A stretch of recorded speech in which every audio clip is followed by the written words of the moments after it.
Hi everyone, welcome to a special tactical and miniature showcase video talking about 11th edition Warhammer 40,000, which is going to be released in June of this year, 2026. So by June it would have been about exactly 3 years since 10th edition was released. So here we are in the back end of March, very exciting, almost going to be going into a new edition of Warhammer 40,000. So this video I'm going to go through everything that's been announced, look at the changes that will come for 11th edition, but also then more importantly for Astra Militarum. So there's loads of articles you can check on the Warhammer community, including, if you find the right links, the Twitch stream, which was at Adepticon last night in the US somewhere, where they obviously showcased all the new stuff. So as far as the actual box set for 11th edition, it's going to have Space Marines focused on Blood Angels, albeit painted any colour you want, and also Orcs, which is great to see. Orcs have some new miniatures because some of the boy miniatures now are getting quite old. Now let's get into first the rules as far as 11th edition is concerned. I'm trying to be nice and organised now and actually sort of go through the stuff that's been shared on the live stream last night. So firstly, they talk about a unified experience where every battle, more narrative, every battle balance. So this means many things potentially. It could be an attempt again to try and bring the crusade or narrative or casual gaming system closer together with the competitive gaming system. So as you all know, if you play 40k somewhat regularly, if you're into the detail like I am, it can be a lot of fun to sort of keep up with the change as it occurs, because the meta is very wide now. It's pretty balanced overall in the historical scheme of things, but still, if you're not super into it, you know, keeping track of things all the time, if you dip in and out of the hobby once every 3 or 4 months because of balanced data slates, and because the intensity maybe of the rules, it can feel like a completely foreign game. So you may paint up 2,000 points of a perfect army you want to play. The rules all change, the points will change. You come back 6 months later and your army is technically unplayable. So how they'll achieve this, I've got no idea. It is actually a very, very challenging thing to achieve.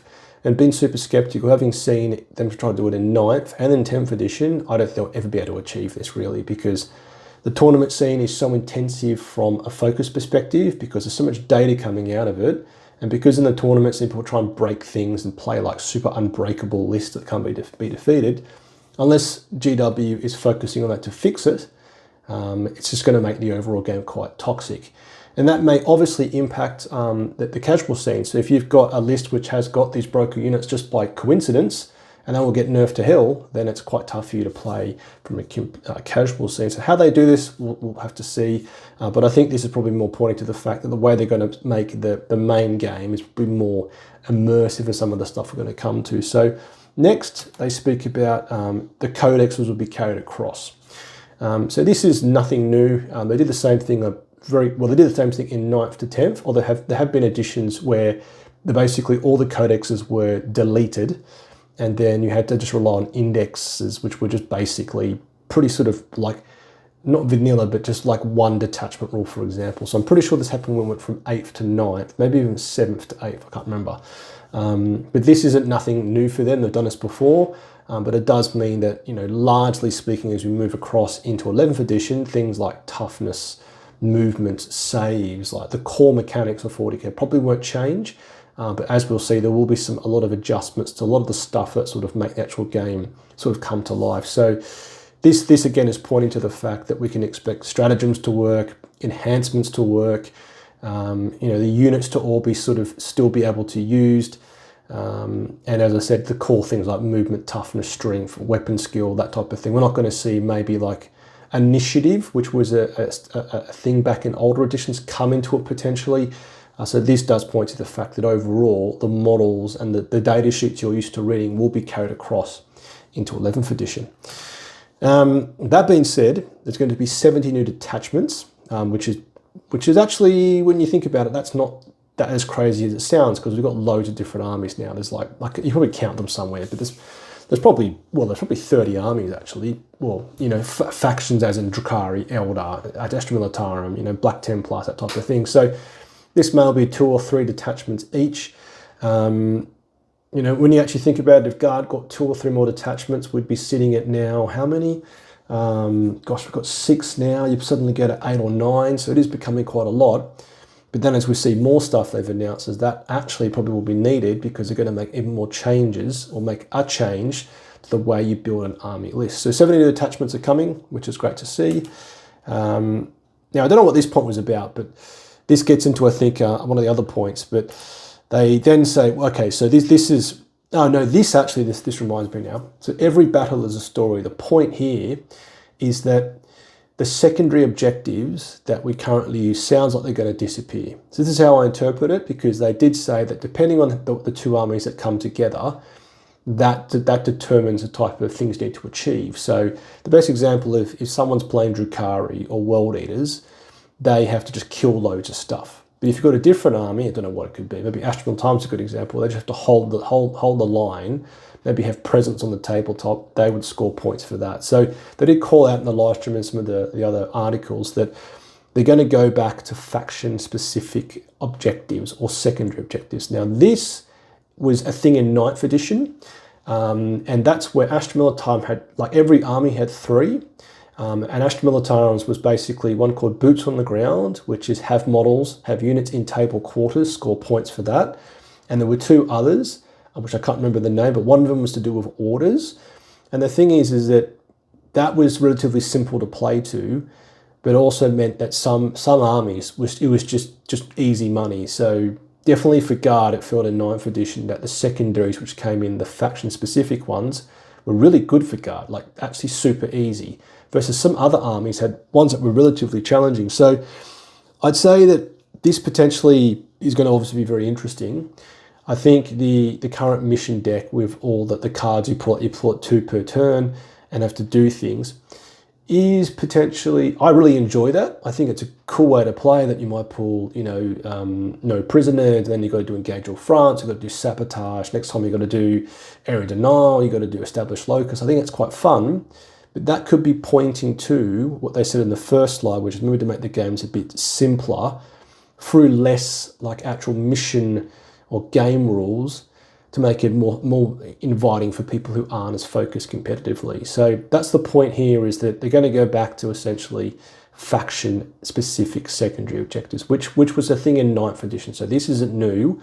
It's sort of like they're just bringing it back. Now, this, I said, can be quite imbalanced, because if on the flip side, if your secondaries are just to kill loads of stuff and your opponent plays pretty cagey, you may just score minimal on your secondaries. But we'll have to see, because this will be a big change to the actual secondary objective part of the game.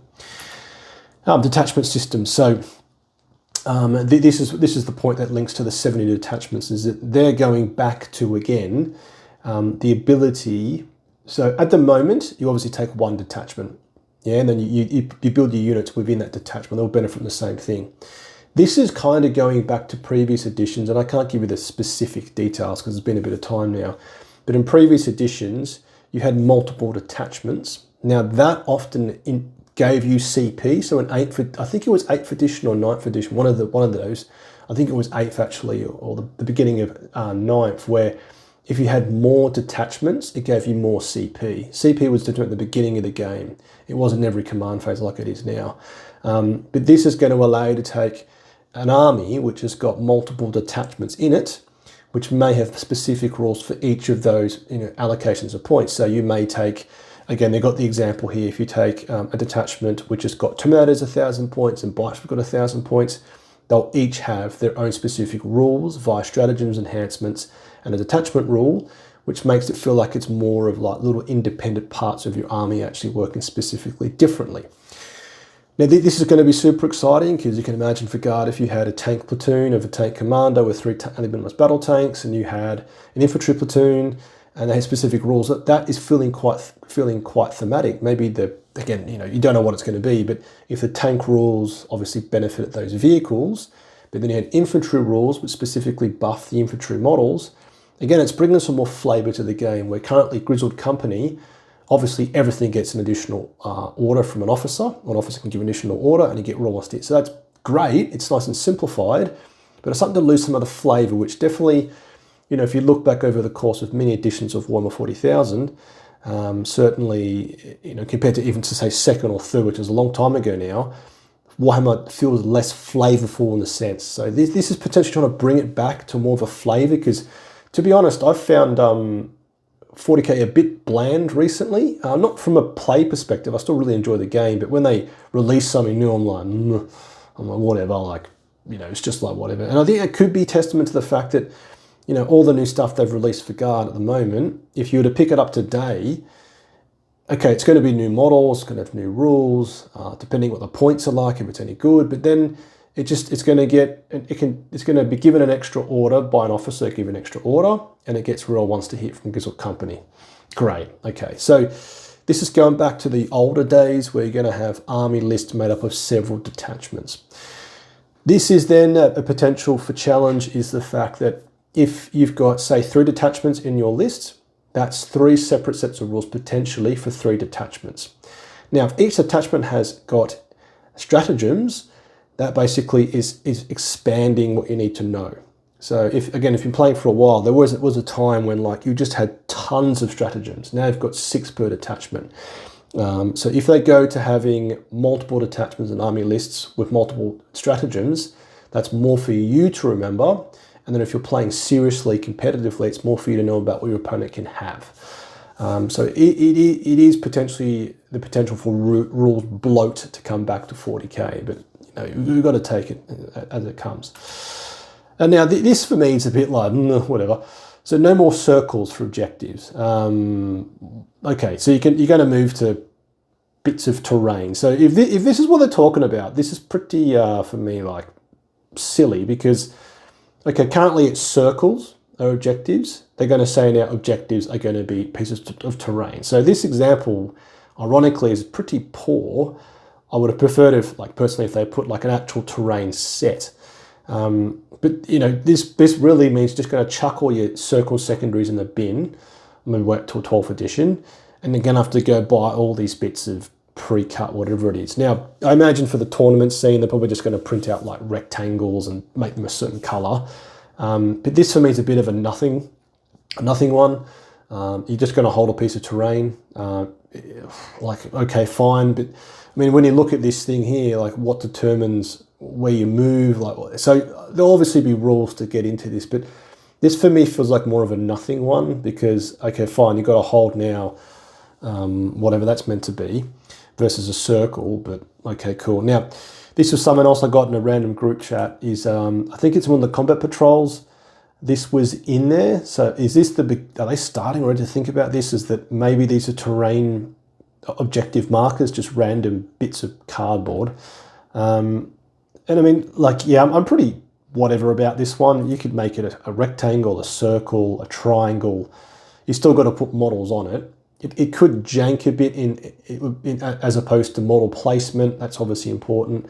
Now, as we get into more stuff they've announced, but you know, if this is now a terrain piece, does that mean theoretically when you're on an objective, you get the benefits of being on terrain? Is that now a thing? So we'll see. So this for me is a bit of a meh one because be it a circle, a square, triangle, an octagon, what you just got to put models on it. Right, now this is very interesting. So stay hidden. So what they've said here is that from now in 11th edition, if models are on a terrain piece, if they haven't shot and an enemy unit is more than 15 inches away, they can't be seen. So the idea is super cool. It's like, just picture your Cadian jungle fighters in a terrain piece. They're all lying there in ambush. And if they don't shoot, your opponent can't see them. So it's tying into more of the narrative aspect they quoted before. Now this potentially has got ginormous implications for the actual game itself, because as you think about it, you know, and they did actually say this, is they want to move away from, you know, if you've deployed your army and, you know, you've got a big army and you tucked it on all the terrain pieces, but you can't fit everything there. You can't be, if you go second, you can't just get units blown off the board, because again, at the moment, if you go second and you've got a massive army footprint, which I usually do, and you can't get every model out of line of sight, and your opponent can move and advance and shoot, they could pick off stuff turn one and you'll just be sat just rolling your saves. Now, whether this is good for the game, we'll see. Certainly in tournament games, and that's the thing in tournament, which I play, is that there's only specific long-range firing lines. Now, you can expect this to be on infantry, beast and swarm models. I doubt they'll do vehicles which sit in terrain and be unshootable, but this is fundamentally giving everything a 15-inch loan op. So it could be, you know, it would make the game very different and quite interesting. Again, I really hope they don't do it on monsters and vehicles. That should be dumb because, again, they're trying to make it more narrative and thematic. That if a vehicle was parked in terrain, unless the bloke's chucked up cam nets and do all types of things to camouflage the vehicle, it's pretty easy to see a vehicle versus a bloke who's, or a bloke, a space marine, a Tyranid, lying in cover, all cammed up, not moving. So this has got big potential to change the way the game's approached. 15-inch lone op, unless you've unless you've already shot. So this is huge, and we should capture this when we think about the impact for Astra Militarum potentially. Right, combat. So I'm not going to pretend I understand the combat phase too well. I play guard, I know loads about the shooting phase, but this, and they have shared a bit more on this, is so fast dice rolling. They've kind of said that everyone does it already. They're just going to make it sort of like standard.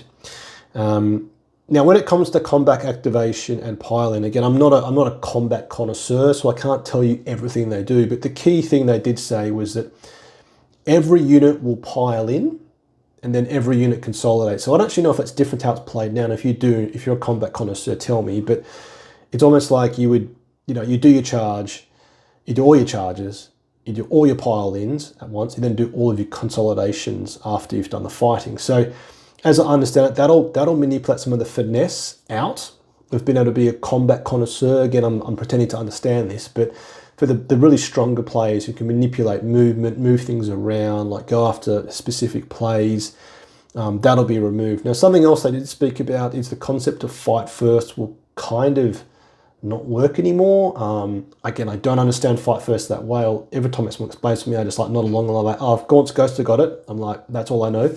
But it feels like this is going to be sort of changed a fair bit. Now, the one I can speak with confidence is charge measuring. So what they've said here is that, I'll do my best to explain it, is currently if you want to multi-charge 2 units, one is say 10 inches away and one is 3 inches away. Unless you roll a 10-inch, you foul both charges. Yes, you want to for some reason charge both. You want to get to 10 inches and 3 inches. So if you roll a 9, even though you could theoretically get into the 3-inch charge range because you declared both, you fail that charge. Now what will happen is that you can roll the charge roll, and if you get 4 inches or 3 inches into the one closest versus the one furthest, you can do that. So this means that the charge phase will become a lot more potential, because again, if you want to charge some Bolgrim or some Rough Riders into a target 12 inches away, maximum threat range, maximum charge range to get onto an objective, but you don't mind charging to something closer, if you roll a 4 and get it within something of 4 inches, that's a lot better than having to decide that I'm just going to go for the big charge, and I'll probably fail it because it's a 12-inch charge. I basically do nothing. So this is going to make the charge phase definitely more interesting. And as we sort of bring it into the previous point, which is about stay hidden, if more units now are going to be essentially lone op, given that the charge phase is starting to feel a lot more exciting, albeit sort of like tied up a bit, this could be an addition for combat armies. And we have to, again, it's impossible to make these calls this early, but if this is the type of thing which is coming through, that's very interesting. Now, this is also interesting, and I think this is probably pretty good, is that currently you can stack stratagems, and then they're quite specific on what they've said here, is that, okay, if you think of a Lemon Rush battle tank, let's imagine it's below half wounds, yeah, and you want it to pass battle shock. You're using same bravery for a CP. Then you want it to, let's pretend we're playing Hammer of the Emperor. You want it to advance and shoot, use a CP there. Then you want to shoot it, you want to re-roll the number of shots on the battle cannon. Then you want to do a tank shock. What they've basically said, and this is my understanding of what they've said so far, is that you cannot use a stratagem more than once on a unit. Now, I'm pretty confident they said it's only once per turn. So in that example I gave, where you used it in multiple different phases of the turn, that's no longer a thing, is my understanding. What I do have confidence in saying, though, is that, for example, in Grizzled Company, you would no longer be able to do Pop Smoke and Armor of Contempt, or whatever it's called for Astra Militarum, anymore. You're going to do one of those, and that's your single decision. So they did speak about the fact that it makes some units way too powerful in output, and it makes some units way too powerful in survivability. So again, that's a good example for Astra Militarum, is that you can either pop smoke or you can pop armor contempt in the shooting phase, again, whatever it's called for guard. So this is definitely going to, well, we have to see, reduce the potential lethality of 40k, and then also reduce the survivability of some units through stratagem stacking. So I'm pretty sure they said it's like a unit per turn. So again, you couldn't have done that example I gave for a battle tank, which is below half wounds. You pop Insane Bravery, you advance and shoot and hammer the Emperor, roll a number of shots on the battle cannon, and then you do tank shock, for example. You can only use that once. So that will be it'll be a change. I don't think it'll be a ginormous change, but it'll definitely sort of tune things down, yeah, because in that exact example I gave, Illumin Rust battle tank will only be able to pass battle shock. That example I gave, wouldn't be able to advance and shoot, wouldn't be able to do tank shock. So it's going to definitely change things. And that probably means that stratagem use may drop back a bit, but then of course you'll just use stratagems in different places. But again, an interesting change. We'll have to see how it goes. Definitely interesting. We'll see. Okay, this is again loads. I'm just using interesting loads. Forgive me for my lack of wide English language use. But this is saying that when a leader is attached to a unit at the moment, if they die, or their supporting dudes and dudettes die, the rules fall off. So, okay, so Acadian Castellan gives the units attached to fall back and shoot and sustained hits. So if for whatever reason he's been precisioned out, the unit he's attached to can still fall back and shoot and do sustained hits. Likewise, if he's attached to some Cadians and they have objective sticky, if they all die and he's by himself with a command squad, maybe, they still carry over the rules from the dead Cadians. So this is certainly cool. I like this. It obviously makes units, well, I think for guard, weirdly, I don't think it makes too much difference. There's not many combos besides the Cadian Castellan with command squad and the Cadians, where that's probably the real example where it makes the attached model makes guard units better, because again, guard is broadly, well, it's not like some of the Space Marine armies I can imagine where they've got some, it's almost some of the times your opponent, like I played loads of people, and they have got like dudes attached to a character where their sole purpose in life is firstly a wound bubble wrap for that character, and to give that character reroll wound rolls and get lethal hits or sustained or vice versa. So I don't think this will impact guard too much. I do think it's going to impact, you can see some cast Space Marine models here, I think it'll probably impact other armies which play a bit more hero hammer, because then broadly speaking, guard characters aren't really, besides like battle tanks, which are tanks, like our infantry characters aren't like killers. They're buffing pieces, versus in a lot of other armies, the characters are absolute killers in themselves. So this is cool. Again, want to see how it goes. I don't think it'll impact Astra Militarum too much, as I just said. But again, it's going to basically allow the rules from either side, either unit, to stay with either unit, depending on who dies. So it's very interesting. Now, this is very new, and this is broadly, as I understood it, is that, so as you know at the moment, with transports, so unless there's specific rules, models can only charge if they get out of a stationary transport. Yeah, so if you drive a transport, if you move it, you can get out and you can shoot, but you can't charge, unless you've got assault ramps on a Land Raider, for example. Now, what this is doing is basically throwing that all in the bin and saying any transport that moves, the blokes can get out into combat. Now, this is obviously massive for any army which enjoys combat, which isn't Astra Militarum. So if the rule is that a Rhino can, move in advance into combat, and as per the lovely illustration here, some World Eaters get into combat, that's a big change. That's a very big change. And it means that the way you screen and position miniatures behind terrain completely has to be not rethought, but it has to be rethought almost. Now, again, they're sharing bits and pieces, but what we don't know is, does that mean the transport has to charge into a unit, then they can basically they just sort of pile out into that unit? Or is it that the Rhino can charge and the boys can get out and then charge? Because if that's the case, if it could charge into combat, they disembark 3, then they charge, that means the potential threat range is the transport's movement range plus disembark plus their charge, which is terrifying. What will probably be, I'm just trying to guess here, is that whatever the Rhino charges, they can get out and charge into that. Now that then gets into, again, as I said, positioning is if they can get out, charge the unit, which is the target of the vehicle, but also get into engagement range of other dudes standing near the original charge target. This again has got massive potential to really disrupt the way you sort of think about tactically protecting your army from nasty charging units. Now, again, you know, like just thinking out loud, if you just go back to your fundamentals, you just stick out jungle fighters in a big line or some rattling snipers stood there just to absorb it. But this certainly will be a welcome thing for anyone who plays a combat army. So we can obviously do this. You can put some Bulgrim, 3 Bulgrim or Ogren into a Chimera or a Taurox and do the same thing. But this is a very different approach to how you use transports. And finally, this is cool, is that, you know, for anyone who doesn't speak English as a first language, they're just going to basically update the app with that different language, a whole host. And that's great because, I mean, I've got my brother-in-law lives in France, he plays a bit of Warhammer, and I'm like, man, trying to think about Warhammer in a different language, terrifying.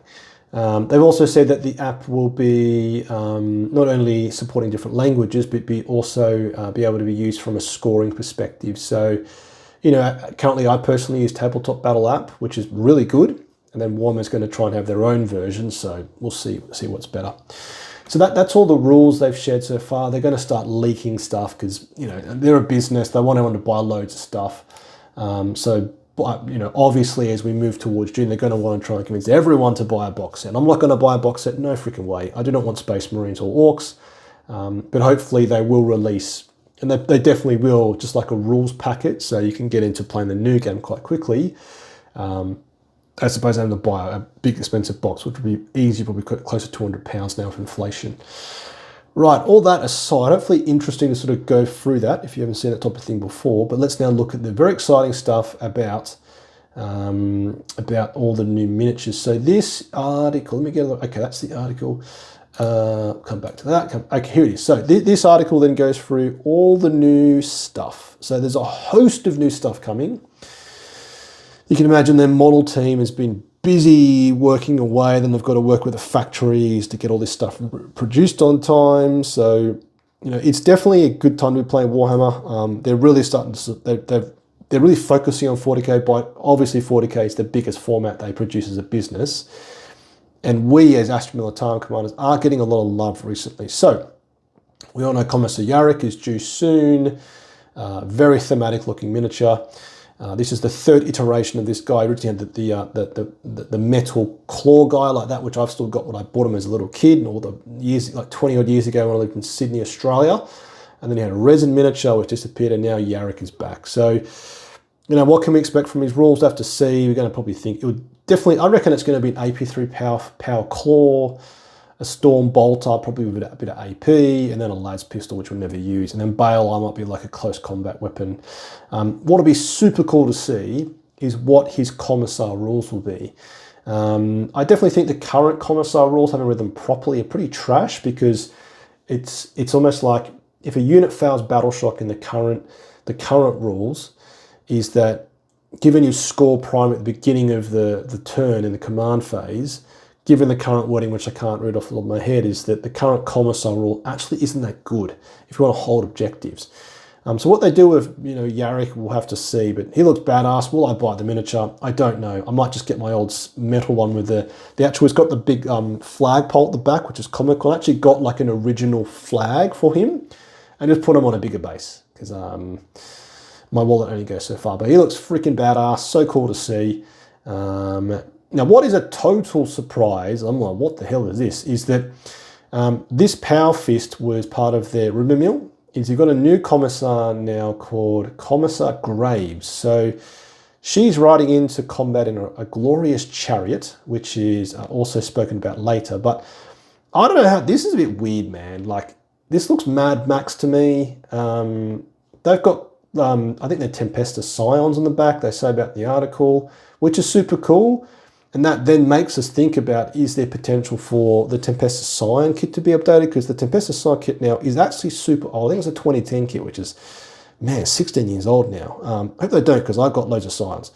But you can either get her on car, on chariot, or by herself on foot. So we've got loads of commissars now. You've got, like, you're going to have Yara, you're going to have this lady, you've got, I'm not even going to try and count, you've got loads of commissars. Now, they're obviously a very important part of the Astra Militarum lore, you know, a very sort of dark part of the lore. Obviously, you know, they kill dudes who buckle under pressure.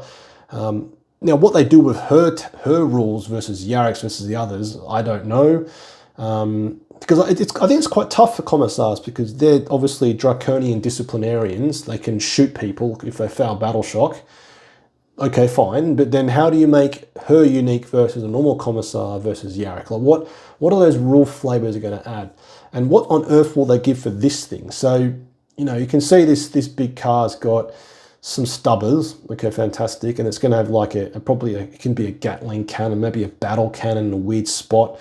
And I always find that whenever they put weapons like that, it's just so comical, because that means that you actually have to physically drive the car like this to point. So you're going to have the driver trying to spray bullets. He's going to be driving along and go, oh, I want to shoot that thing. I want to shoot that thing. I mean, it's fine. It's a freaking toy, but I always find it comical when they put like fixed weapons, because realistically you can just shoot in a straight line. And that's helpful unless you want to steer your truck and try and shoot over there. And, you know, it's a bit silly. Anyway, but it looks cool. It's quite Mad Max. I'm not super hot on this. I just don't know what you do with that. But I mean, again, you know, let's be a bit skeptical. The rules could be busted at launch. Could be like, all models within 12 inches never fail battleship. You're like, right, you've got to buy this miniature now. It's super cool. But it is obviously pointed to the fact we've got a new chassis, which we're going to see more detail on again. So I don't love this. This looks too just wacky. But that's my perspective. I'm just Jeff, so don't worry. A Centaur is the actual miniature. So either on truck with some Tempesta Scion friends, with a cool flag, or on foot with a power fist and bolt pistol. And also looks like a sword as well. So probably could, she could be a combat junkie, you know, power sword or power fist, which would be quite nice. Right, skip through this. This is some Inquisitor with a crazy looking horse, which apparently he killed off his entire race of space horses. This is the last one. He's got a super cool sniper rifle. And they do say in the actual discussion that the weapon will basically do ongoing wound or damage to things it shoots, probably into monsters. So ignore that. Some stuff about assisted battles. Yeah, cool. Some lady on a walking chair. Super nice. Whatever. Don't care. I do care, obviously. Now, this is very new. Central RSV. I don't know what RSV stands for. Probably something cool. So Central is obviously a miniature that did exist, I understand, in some older editions. And it was like a mini scout car, I believe, or a small transport vehicle. Now, this is introducing another class of armoured vehicles to the Astra Militarum collection, which is really nice. So you can see it's taking the front part from what is essentially a Taurox and whacking on some tracks here. Now, this track system is, I've never seen this before for Guard. Obviously, this is a new track system. And clearly they're taking inspiration from World War II. So probably looking at like some of the German transports, which were half tracks. And as you look at it, first it looks amazing. I have to say that. Anything with interior detail, I love interior detail. Even though you can often never see it, I just love the idea you can actually paint up these dudes. You've got this guy here, you know, trying to shoot out of the window, which has been opened. Shooting on the side there, super cool. So you have a lot of potential to do some absolutely amazing sort of kit bash work here. So you could stick a mortar tube in there and like get like a modern, you know, you do see modern armored vehicles with mortar tubes on the back, so a mobile fire platform. That's super cool. But this has me thinking, what is it going to do? Because you've got chimeras, you've got Taurox. How is this going to help? So if we try and read all the bits and pieces, what do they say here? So mobility is vital, blah, blah, blah. It's a well-like alternative to common chimera where infantry need to be shuttled. It's a simple blotter that can handle all kinds of rough terrain things with thick blah, blah, blah, blah, blah, blah. Open top design means border hurry. Okay. So, okay. it doesn't give you much. But given it's only got a stubber, it's probably going to have like a firing deck 4, 5, or 6 or something. It points to the fact that it's either going to be super cheap, which is great. If you've got a super cheap transport, which is cheaper than a Taurox, which is currently set. If this was 55 points in the current rule set, this would be amazing, because then you just got this armored truck which drives around and drops dudes off. Now, beyond being cheap, you then got to wonder again, what is it going to do in your list? And again, we don't know what 11th edition is going to be like. There could be there could be the way the rules all come together that makes cheap transports really good, and maybe that's a thing. So as I was saying, is that if it only has got a stubber and firing deck, that probably points to either the fact it's going to be dirt cheap, and or its abilities will be something genuinely quite helpful. So maybe it can, I don't know, advance and dudes can get out and do a full move, whatever, something like that. Because the Taurox, as you know, can advance and then disembark. But imagine if this can advance and dudes can get it and move again, act normally, but not charge, maybe not charge. That's a very unique rule, which then makes their potential threat range super far. So I would expect this to be moving at least 12. You'd probably expect it to be a T8, given its open top, and it's meant to be a light vehicle with a 3-up save, we can assume. Yeah, so this is very interesting. I don't know. I mean, it looks great, but I don't know what it like. I don't know if I'll buy it because I've got like 4 Chimeras, I've got 3 Taurox, or another transport. I don't know. But then again, if you play tournaments like I do, if they're just busted at launch, then you'll be like, I've got to go and buy them and paint them, which isn't too bad. So they do say you can make this a closed canopy. And again, there is amazing opportunity for some beautiful kit bashing. You imagine having all your blokes like huddled, down behind their weapons, sort of leant down in cover, all shooting their laser guns out. That'll be just cool really to work on. So very cool to see this. But again, from an army list composition point of view, yet to be seen what it does. Right, next is then this. Now, I don't know about you, but I wasn't expecting any of this stuff to come. I was expecting some very different things, hopefully some different things, but here we are. So the Hippogriff Armoured Fighting Vehicles. So this obviously is taking inspiration, again, from probably post-World War II, probably some of the French vehicles, even from the British vehicles, I think, from that period. So again, a brand new tank chassis. None of our tanks, actual fighting tanks, have got wheels. They've all got tracks. So this is very, very different. So let's see if there's any sort of little clues here. Fire support over long distance, fire fighting amplifier, 6-wall mounted independent, blah, blah, blah, blah, blah, blah. So you can take a battle cannon with stubber, you can take, or melter, the Gatling cannon, a single laser cannon, or a melter cannon, probably like multi-melter stats. Now, this again is a brand new chassis. Again, it's like, okay, what's it going to do? So if this is mobile fire support, if that's what it's meant to be about, it's always going to move further, probably have a 12-inch move, maybe a 14-inch move.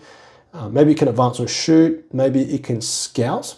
And maybe that's also what this other vehicle can do, is it can scout. Because if you've got an armored transport that can scout, or well, if it can scout organically, if the transport could scout by itself, that means you could put in other units which don't have the scout rule. So, I mean, as you all know, currently the thing to do is in a Chimera or a Taurox, you put Kazkin or Jungle Fighter so the vehicle can scout. So maybe this vehicle has got the scout rule, which then means the Cadians inside get the scout ability. That could be something it does. Likewise, the Hippogriff is, if it's meant to be a mobile, early sort of, aggressive unit, maybe it has scout, it can move far. Could it advance and shoot? We don't know.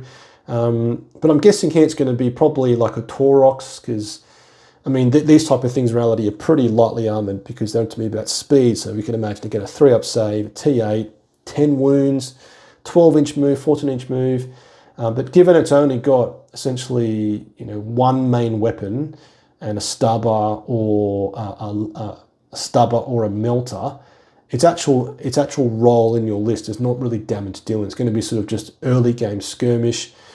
And again, we're going to have to see what the rules are and how things all sort of petter out. But, if this thing is going to be basically skirmishing mostly with infantry, because typically a skirmish in competitive games, mostly, is that the skirmish game is often fought between infantry. So if you've got like a little car driving around, you probably want to take maybe a Gatling cannon, which will have dead wounds maybe.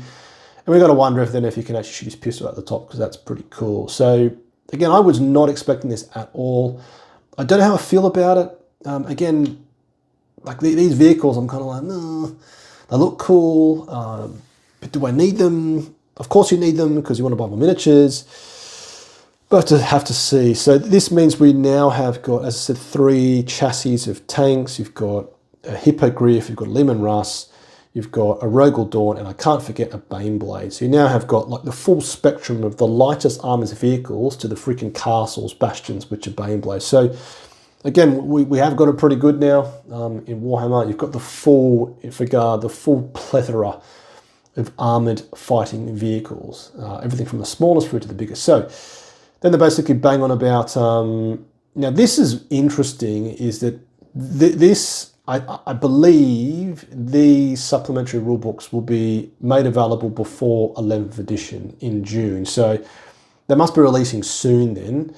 And then, as I said, they will allow you to be sort of dragged into, or you can pull these across into 11th edition. So we can assume if you pick up these rule books, these complementary rule books, they'll be almost built for 11th edition in mind, which will probably be then a very early queue of the type of things you can see into 11th edition. Now, there was, here we go, some interesting points here is that in addition to the main, oh God, what have I done? Oh dear, okay.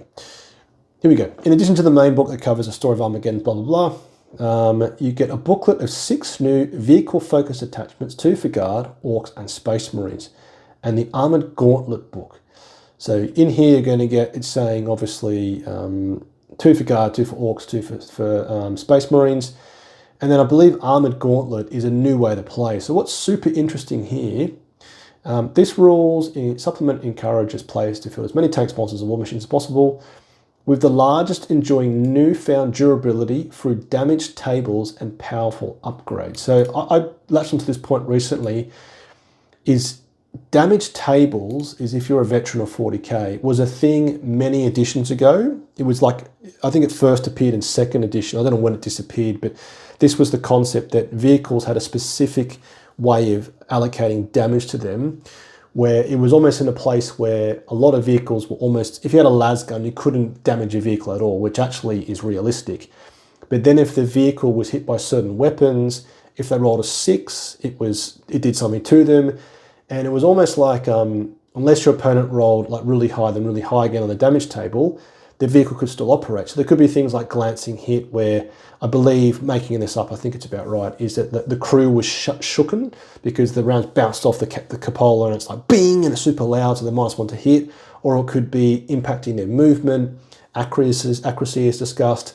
Or there could be those that were just instant death. So just pretend you rolled a 6 and a 6 on the damage table, it would just blow the entire tank up in one shot. So if this carries through to 11th edition, this is a ginormous change for vehicles and monsters potentially. Now, I think they're sort of saying it's going to be only in a specific game format, is if you want to play Armoured Gauntlet, that's when monsters and vehicles would have specific sort of different ways of playing them. Because again, if you've been playing for many, many years, or an old boy like me, you remember damage tables, and I can't tell you exactly how they worked, but they were a very different approach to playing against monsters and vehicles. Obviously, monsters and vehicles now have just got a higher toughness, more wounds, and often a better save. But this was a very different way to sort of convey the fact that they're much more tanky than a dude, Space Marine, Tyranid Gaunt, just standing there by himself. Yeah, so very interesting there. And I don't think this will carry through to the main game, because that would be a very big shift. And crucially, if they said our codexes can be carried through to 11th edition, if damage tables were a thing, that wouldn't be the case. Yeah, it just wouldn't be the case, because obviously vehicles at the moment have got wounds and toughness. If you had everything with damage tables, that would be completely big redesign. Right, then all the PR is you can then spend your good hobby dollars on this kit here, so you can get, you can get you have to base, and this is, I never like this, because obviously when they launch something new, they always put in these big sets, you've got to buy loads of stuff. So you've got to buy a Rogel Dawn, I've already got 2, you can buy 10 Cadians, I've got loads of Cadians still to paint on sprue, but then you get your 2 Hippogriffs, oh gosh, I don't remember, Hippogriff armoured fighting vehicles, and you get your Centaur. So, that they speak about, you can obviously get these kits when they come out to be first to get them. But will I buy this? No, because I don't want to paint any more Cadians. My eyeballs are falling out painting little tiny eyeballs.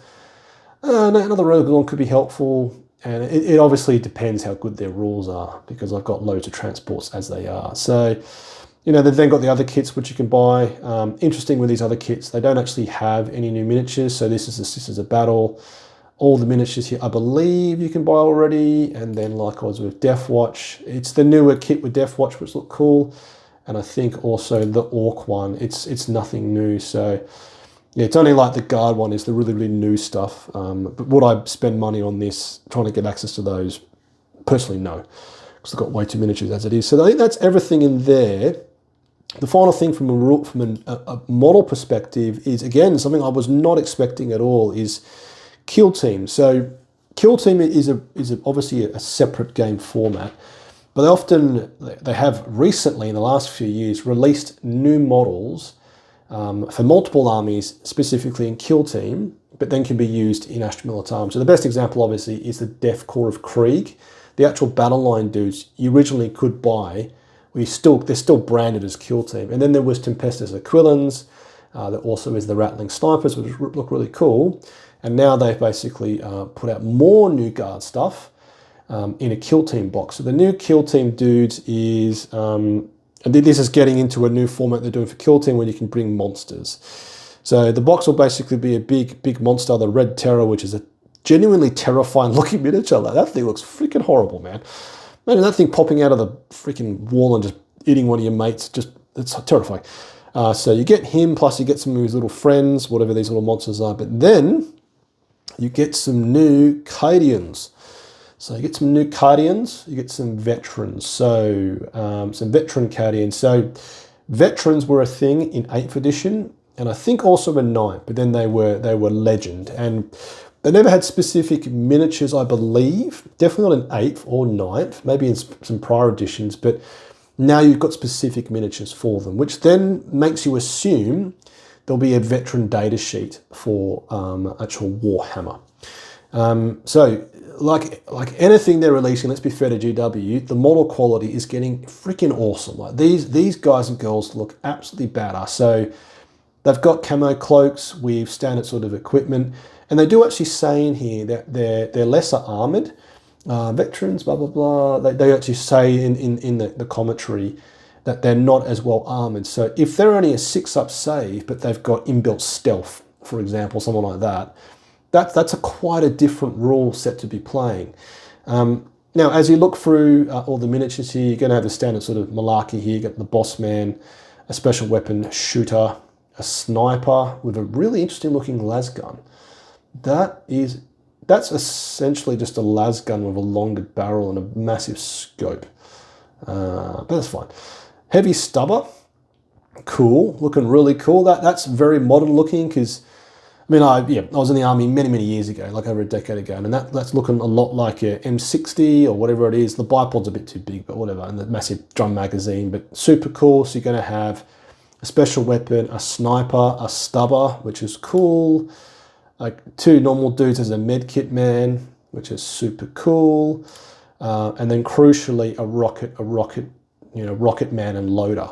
And then of course a radio dude as well. And then what else have they got? A guide and a trooper. So, well, let's count them up. You've got 1, 2, 3, 4, 5, 6, 7, 8, 9, 10, 11 miniature choices. Now, obviously one of those will be dropped, but this is a pretty upgun little team. So you probably guess the veteran can take like a special weapon, probably like a plasma pistol maybe, or a bolt pistol.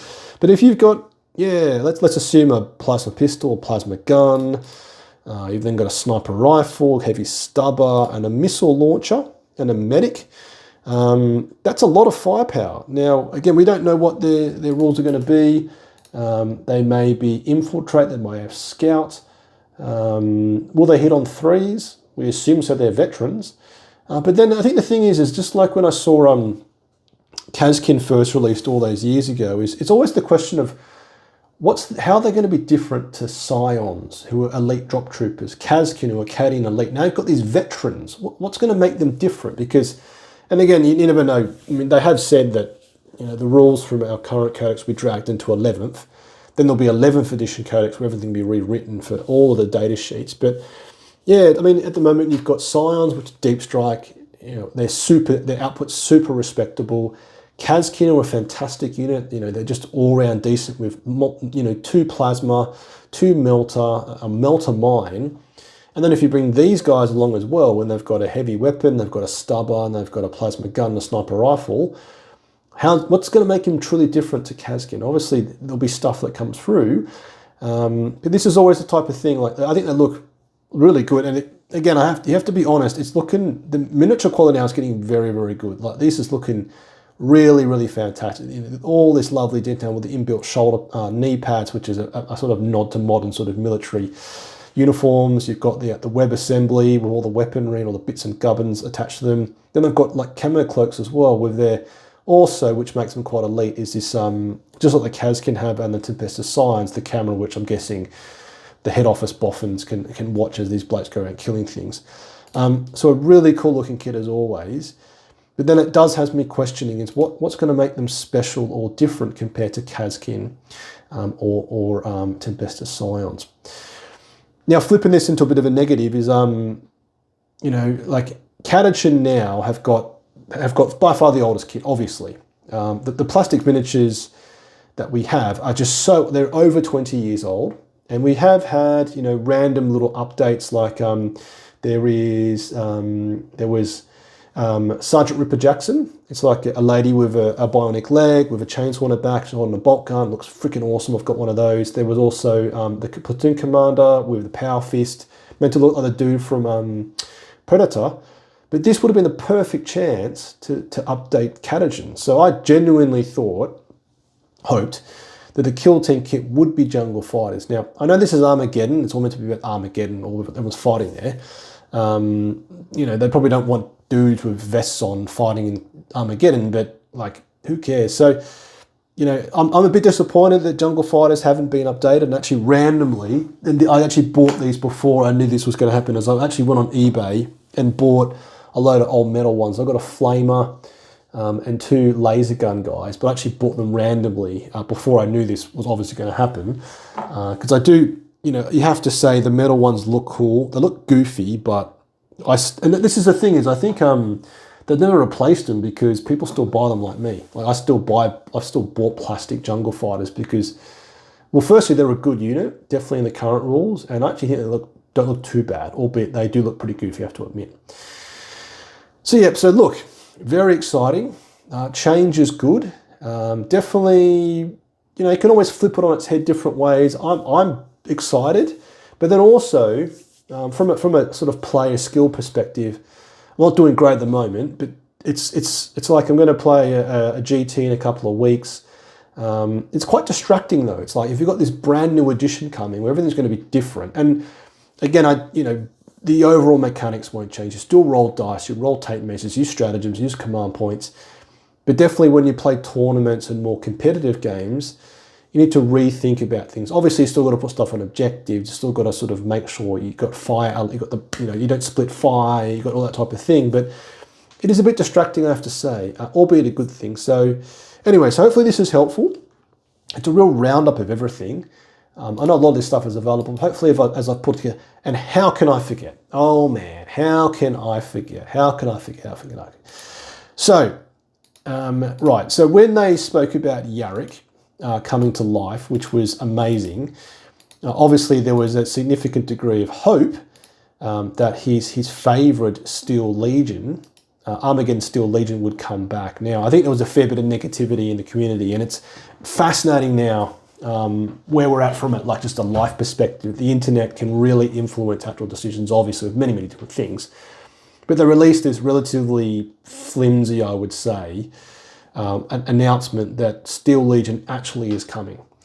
So Armageddon Steel Legion Mechanized Infantry. So this is obviously, this, and you can spin this different ways. Is it like, they just freaked out because everyone was so pissed off about the fact they weren't releasing the Steel Legion.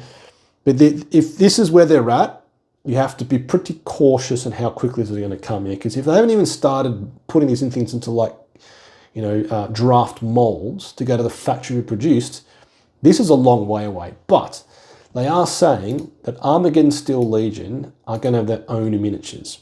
Yeah, now this, and they did an article where they basically said that you can just paint your Death Corps as Armageddon Steel Legion, which was pretty cheeky, I have to say. It's almost like just saying, just paint your Cadians the same. But then they've gone off and actually shared this. Now, how quickly they pull this together is the question. But if we're going to get more dudes, like who doesn't love that? So you're going to get all these, you're going to have the choice to run Jungle Fighters from the 20 odd years ago. You're going to have Cadians updated recently. You're going to have Death Corps updated recently. And if you've got Steel Legion as well, it's pretty good. And that it always gives you hope that, things like Mordian, Praetorian, Vestroyan could one day come back. Because I think the thing is as we're seeing with some of the rules, is that it's almost like nothing's new in Warhammer because, well, there is obviously stuff that's new, but a lot of stuff they just grab is from the past. Because if it worked in the past, just why not use it now? Because again, it's only so much they can make up, but that being said, as we said, as we shared, you've got now these new vehicles, which, okay, the Centaur existed, but I've never seen a Hippogriff armored fighting vehicle before, nor did a Rogel Dawn exist before. So super cool to see this, but I would say if they only got these on paper, like physical sketches before they take it to the actual model making guys and girls who actually build the molds and send it to the factory for the first production runs.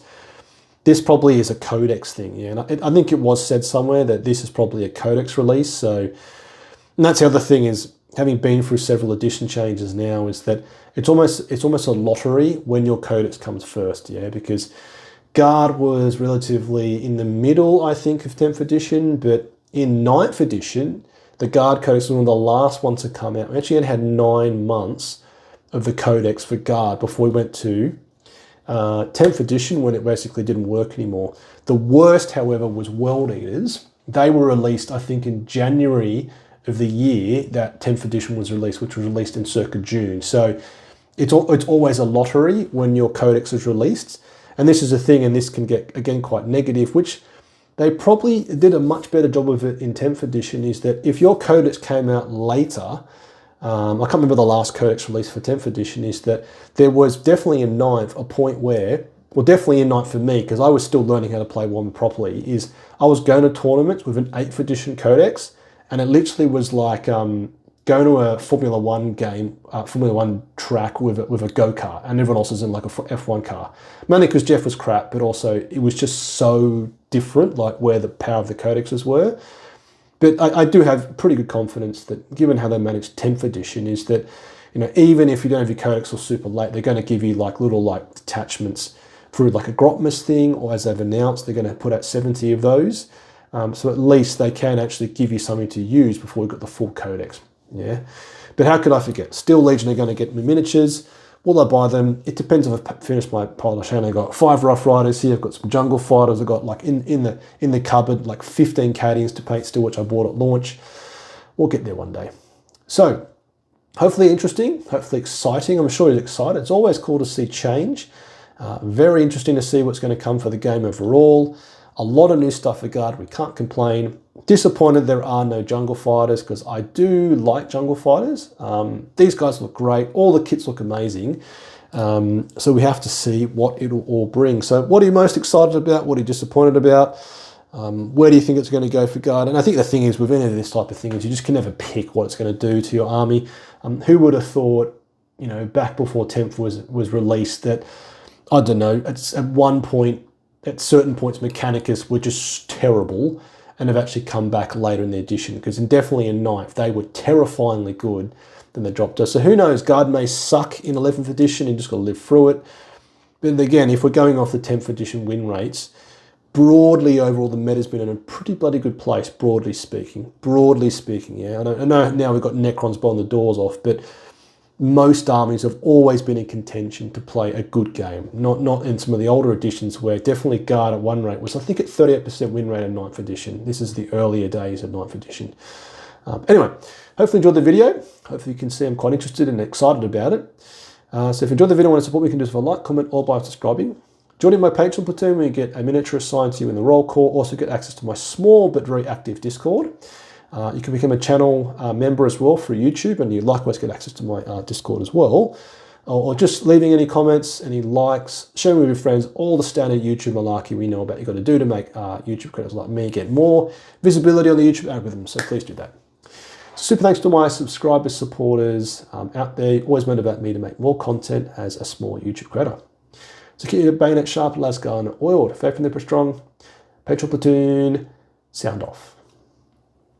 Tank Commander Glenn, Tank Commander Mitchell, Tank Commander Watchdog Van Etten, Lieutenant Burke Nielsen, Lieutenant Smith, Colour Sergeant DuPont, Sergeants Adal, Scott, Colonel Merrill, Veterans Gibson, Hall, Lundeen, Guardsman Beard, Coquelin, Easingwood, Hills, Lyons, Malik, Nitton, Medicae Rolfe, Tontkin, Conscripts England, Evangyan, Goodwin, Honorary Members Bolgram King, Syker Smith, Cyan Gaylard, Aquilon Nassine.